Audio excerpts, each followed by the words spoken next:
Hello friends, super magic રસોઈમાં મિત્રો હું આપનું સ્વાગત કરું છું। આજે હું ટ્રીક અને ટીપનો વિડીયો તમારી સાથે શેર કરું છું। તો ગમે તો લાઈક કરજો, શેર કરજો અને સબસ્ક્રાઈબ કરવાનું તો ભૂલતા જ નહીં। બાજુમાં રહેલ બેલ આઇકનને પણ પ્રેસ કરજો, જેથી કરીને લેટેસ્ટ વિડીયોની માહિતી તમને ડેઈલી મળતી રહે।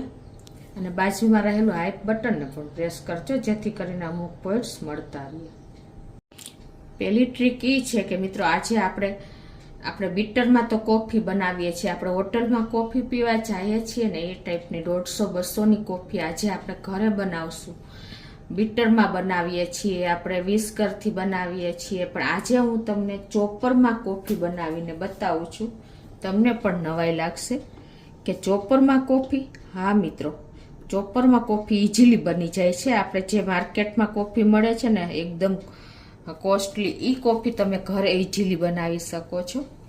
તો જો આ ટાઈપનું તમારે ચોપર હોય ને તો આમાં તમારે બની શકે છે, અને તમારી પાસે ઇલેક્ટ્રિક હોય તો એમાં પણ તમે બનાવી શકો છો આ ટાઈપનું।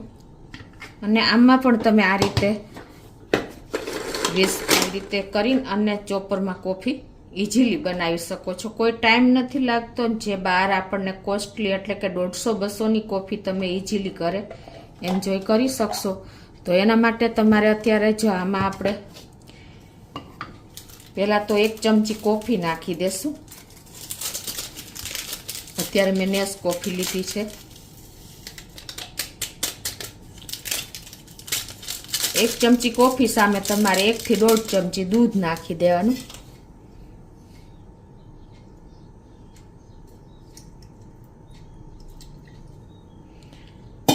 અને પછી તમારે આને લાઇટ ઉપર અત્યારે હું કરું છું ચોપરમાં, તમે હેન્ડ ચોપર હોય તો એને પણ કરી શકો છો ઇઝીલી। કોઈ ટાઈમ નથી લાગતો, ખાલી તમારે 1-8 મિનિટ વધારે લાગે।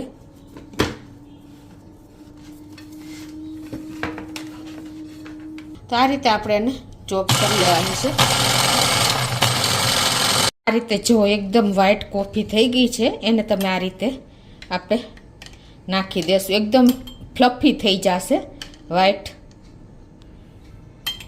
આપણે ઉપરથી આમાં દૂધ કોલ્ડ કોફી બનાવીએ છીએ તો ઠંડુ દૂધ નાખશું।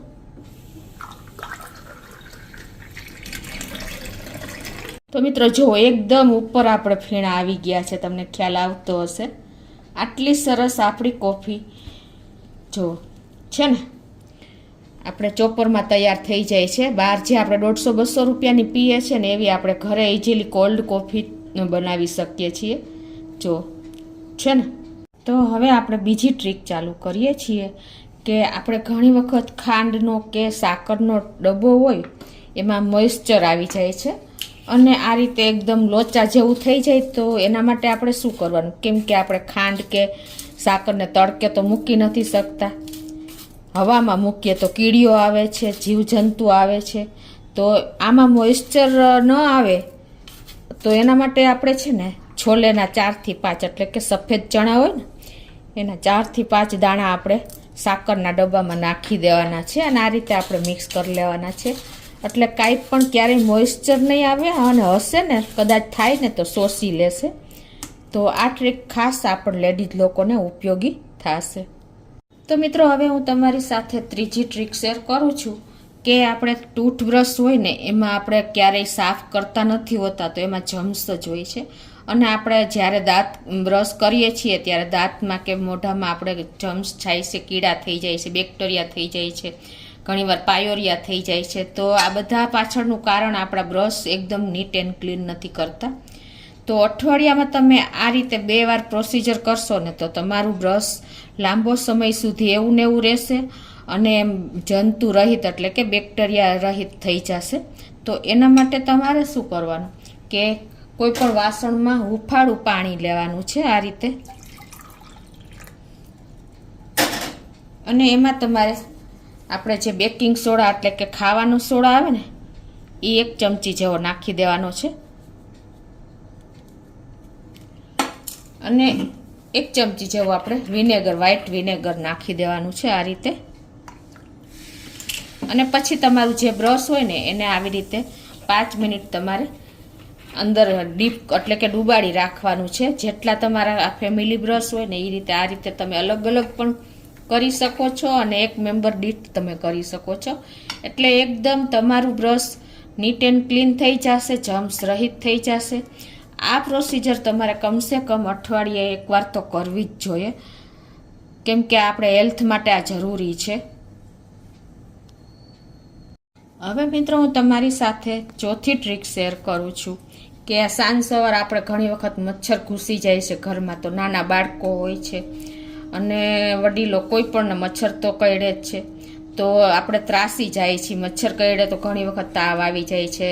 તો એના માટે તમારે જો ઘણી વખત આપણે ઘરમાં મોસ્કીટો કિલર હોય તો એની રિફિલ જે હોય ખલાસ થઈ જાય છે અને આપણે ઇન્સ્ટન્ટ ક્યારે લેવા દોડવાનો ટાઈમ હોય ના હોય તો એકદમ હેલ્ધી વર્ઝન હું તમારી સાથે શેર કરું છું કે આપણે આ મોસ્કીટો કિલરનો જ ઉપયોગ કરવાનો છે. પણ આપણે આ બોટલ રિફિલ જે ભરેલી ન હોય ને તો એનો ઉપયોગ કઈ રીતે કરવો ને એ બતાવું છું.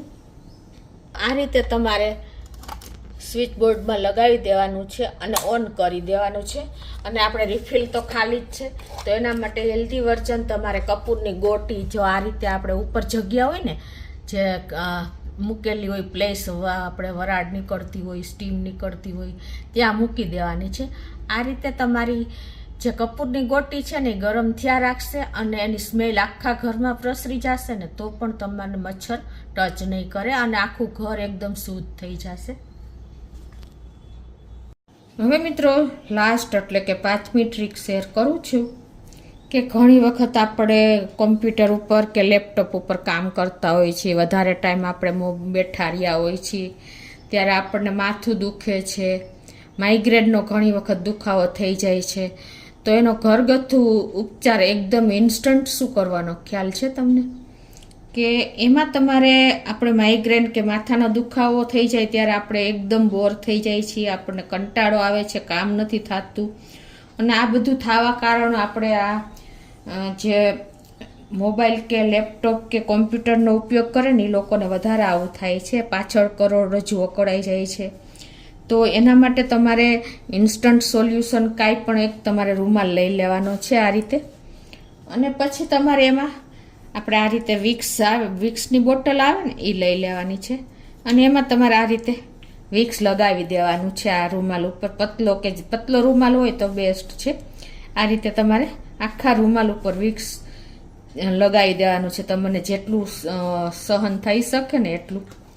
અને પછી તમારે આ રૂમાલને છે ને નેકની પાછળ ગરદન ઉપર ડોક ઉપર લગાવી દેવાનો છે આ રીતે. આ રીતે તમારે આપણે જે પાછળ ગરદન એટલે કે નેક હોય ને એની ઉપર આ રીતે તમારે મૂકી દેવાનો છે. એટલે તમારો અસહ્ય જે માથાનો દુખાવો હશે ને દૂર થઈ જશે ધીમે ધીમે. તમે આ 2-4 વખત કરશો ને એટલે તમને એકદમ ઈઝી પડશે અને તમે કંટાળો નહીં આવે અને તમે કામ પણ કરી શકશો. તો મિત્રો આજે તમને જે ટ્રીક શેર કરી એ ઉપયોગી થાય તો લાઈક કરજો, શેર કરજો અને નવા મિત્રો સબસ્ક્રાઈબ કરવાનું તો હવે ભૂલતા જ નહીં.